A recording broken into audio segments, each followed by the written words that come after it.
Les recettes totales, si je dois parler de la période de 2015 à 2020, ont évolué de 116%.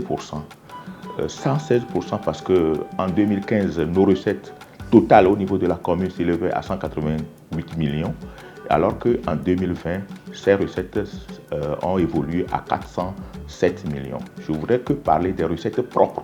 Avec l'appui du Prodégol, cofinancé par l'Allemagne et l'Union européenne et mis en œuvre par la GIZ, les communes ont pu renforcer leur capacité à mobiliser leurs recettes propres pour offrir des services de qualité aux citoyennes et citoyens et en rendant plus attractif leur cadre de vie.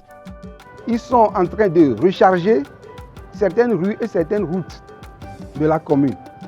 Et nous avons aussi constaté que actuellement il y a la canalisation d'eau qui est arrivée dans la commune. Parce qu'il y a un grand château qui est en train d'être construit au niveau de la gare routière, de l'ancienne gare routière, qui va permettre de distribuer de l'eau potable à une grande partie de la commune. Autrefois, caractérisée par une insuffisance de personnel qualifié et de très faible budget, les communes du Togo sont désormais dotées de personnel qualifié. L'appui du Prodégol a permis de renforcer les capacités des agents communaux afin de leur permettre d'élaborer des outils de recouvrement des recettes et mieux planifier les prévisions budgétaires. Parmi ces outils, on compte l'élaboration des fichiers de contribuables qui permettent aux communes de mieux maîtriser leur potentiel fiscal et de faire des prévisions budgétaires réalistes. L'appui du Prodégol a également permis aux communes d'améliorer la gestion des ressources communales. Avec le programme Prodégol, nous avons mis en place ce qu'on appelle les fichiers de contribuables. Quand le nombre augmente, ça voudra dire que le potentiel fiscal de la commune a évolué. Et c'est au vu de ça que nous faisons d'abord les prévisions budgétaires et après tout nous nous rendrons sur le terrain pour le recouvrement auprès de ces contribuables. Pour mettre en place de meilleures approches de mobilisation des recettes, une place importante a été accordée au dialogue entre acteurs, notamment au niveau local. Ce dialogue se fait dans des cadres de concertation qui réfléchissent sur les stratégies de recouvrement des taxes et impôts dans les communes. Dans la commune de Cloto 1, par exemple, les recettes issues de la taxe d'habitation et de la taxe professionnelle ont augmenté de 410%, passant de 14 580 979 francs en 2016 à 74 449 348 francs en 2019. Le budget pour sa part a connu une augmentation de 261%, passant de 85 448 527 francs à 308 805 024 francs entre 2017 et 2019.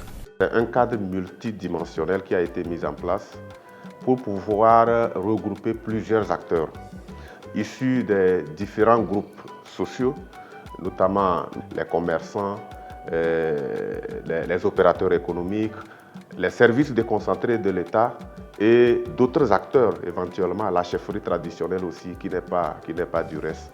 Donc, tous ces acteurs-là réfléchissent à certains moments de comment il faut faire pour mobiliser les recettes. Les efforts entrepris durant les 5 dernières années pour renforcer les capacités, développer des outils adaptés et sensibiliser à l'importance du civisme fiscal ont contribué à faire évoluer les mentalités. Dans l'ensemble des 13 communes partenaires, la plupart des contribuables payant leurs taxes et impôts a augmenté. L'adhésion de la population est donc manifeste. Une prise de conscience qui est le fruit de plusieurs actions de sensibilisation concluantes. Que nous gomme de devaleva, mi va laisser gomme be kengwe, bali me be juala nyoa, nyantowe, nyabega, eye la noeme, kengwe sioho, la sowa tokpe, yo la wonde na mia, e mi va laisser me be nene be nyinewa. Miabe dodasie nyibe miakpero miabe juanti, ne wa jira jua me do na mi ne jua banyo.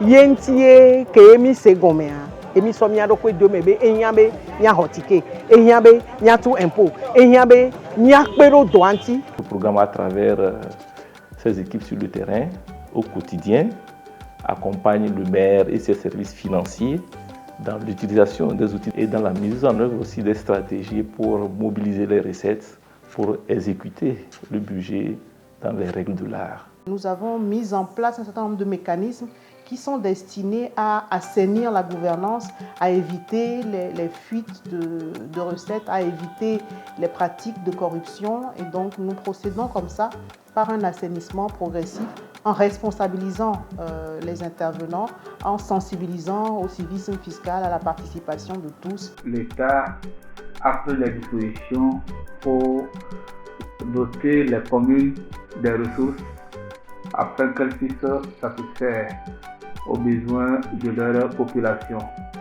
Le fonds d'appui aux collectivités territoriales a été opérationnalisé et a déjà eu 2 années d'expérience à travers le transfert des ressources importantes aux communes qui sont opérationnelles. La loi relative à la décentralisation et l'ouverture locale est là, mais maintenant il faut les différents tests d'application.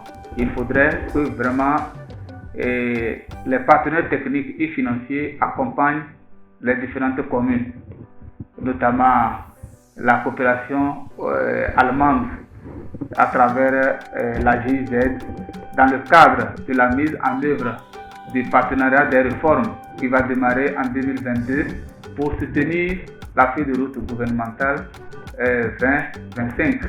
Dans le cadre de cette décentralisation financière, les 117 communes disposent chacune d'un compte au trésor public.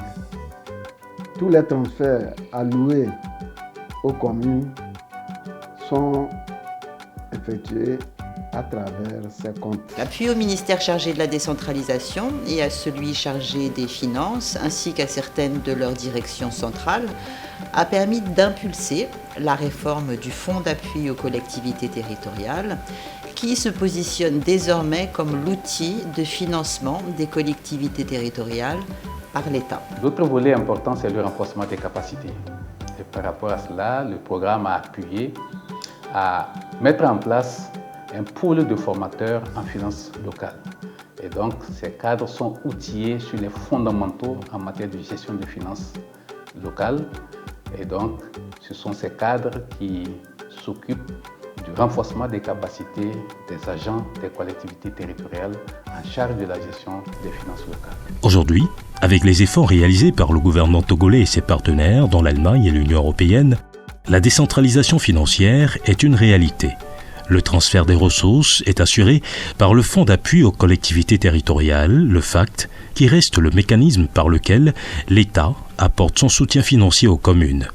L'augmentation des dotations du FACT entre les exercices budgétaires 2020 et 2021 constitue un bon signal dans le sens de la consolidation de la décentralisation financière au Togo. La mise en œuvre de Prodégol prend fin en janvier 2022. Mais des dispositions sont prises pour consolider la durabilité des efforts engagés et améliorer l'efficacité des investissements publics dans le cadre du partenariat des réformes conclu entre l'Allemagne et le Togo.